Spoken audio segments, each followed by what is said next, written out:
Hey guys, how you doing? This is Manga, etc. and I'm here today to bring a review for Shaman King episode 45. We are almost done! We are almost done. There's actually, what, 46, 47, 48, 49, 50, 51, 52. So 7 more episodes left, which is quite sad. All honesty, I do think this series should have been more than 52. Maybe 104. I think that would have been a nice number, or if not 104, 70 something. But we're not here for that right now. We can talk about that when everything's all wrapped up and said and done, and that probably might be a good video actually.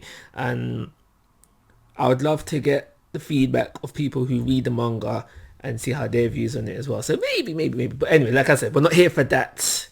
We're here for the review for number 45. So we finish off the fight. Well, we know Liza hops in there, stops the fight, says it's unnecessary, no need to fight no more, we're done, home time. But before that, we do see the fight continue. We see some new abilities of Yo. Yo is fighting back. He's trying his very darndest to fight back.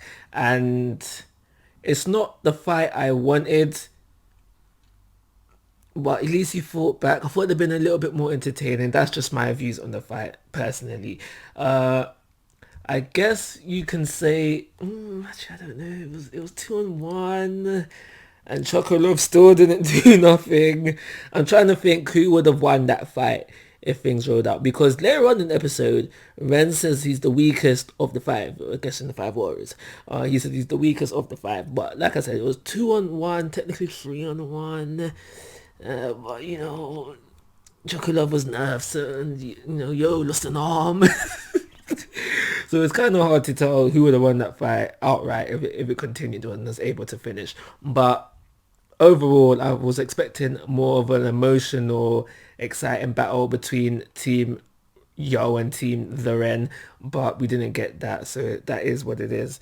And yeah, so basically through forfeiting, I was gonna say through forfeitation, but I don't know if forfeitation is a word, but basically, teams forfeited their rights, and now we're moving forward with the Shaman King tournament, and we find out, I think it's the second round. I don't really think it should be the second round. I think we're a couple rounds in deep, but the next round, regardless of what number it is, will be taking place in the continent of Mu. Let me just get a little backstory of Mu and what it means. Blah blah blah blah. I'm not going to go into that, but that's where the next round is going to take place. If we get there, because we might not get there. We might not get there. We might not.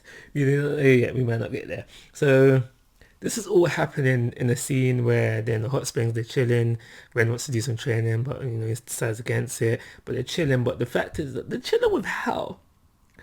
And I find it funny because obviously at the end of the day, Hal is the main villain for the series. And to just have moments, and the thing is, this is not the first time as well, but to have moments of him just chilling with the main cast, sorry, I find it very humorous because I can't think of another series where there's moments where the antagonist and the protagonist are so buddy together. So I find it just that episode slightly humorous. There was that whole thing with Trey getting mad at Hal because he's there chilling, and then Hal tells him, "Relax, boy, before I tell everyone about your crush." It did get me thinking, wait, what crush? Like, who's the crush? But I didn't necessarily find that bit humorous. It just made me think about the crush and who exactly that is. And now we find out the teams that are going forward, obviously, but we also find out in order to get to the next round, they need to take a sub. But there is a slight problem at hand right now. We have... That's okay, because this is where I start to get confused with the episode. I'm not sure if this is an army.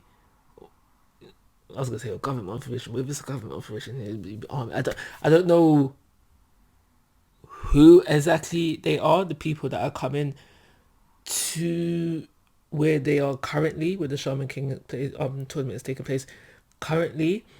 I don't understand their motives so quite yet. What I'm basically understanding is that they want to gather information on the Great Spirit. We're dealing with normal humans right now, but they have shamans at their disposal. I can understand that, the whole fight fire with fire thing going on there. But what I do know for a fact is that they are being led by Morty's dad. And now that in itself gives Morty a bit more weight in the series than he did have previously, especially when you consider the original anime. But when it comes to like shock factor or making the audience slash more slash me at this present moment feel a certain way, it didn't have that effect. And what I mean is that how it could have been anybody's dad. It could have been a completely new random character that we're introduced to the first time. It would have had the same impact on me, hopefully the majority as well, than finding out it was Morty's dad. So that had no impact on me.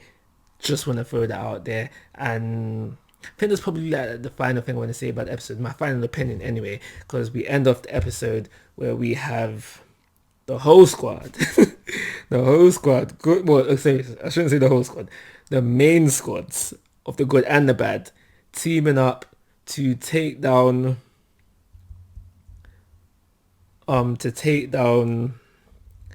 these people that have come to try and just ruin things for everyone right now. And now there's going to be some deaths.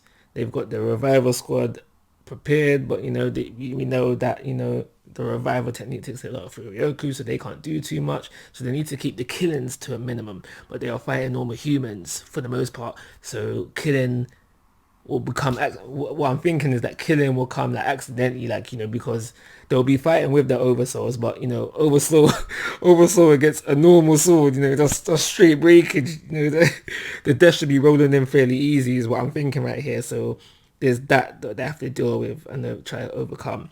But worst case scenario, they do still have Zeke / Hal there, who apparently created the resurrection technique, and he's got Furyoku for years, so we all good on that front. And yeah, that's everything I got to say about this episode. Actually, that's a lie. I'm gonna flip back for a little bit and then talk about Lyserg's new over. So obviously, we know Lyserg had a harder time and harder than others, and he came back with a power up, whatever.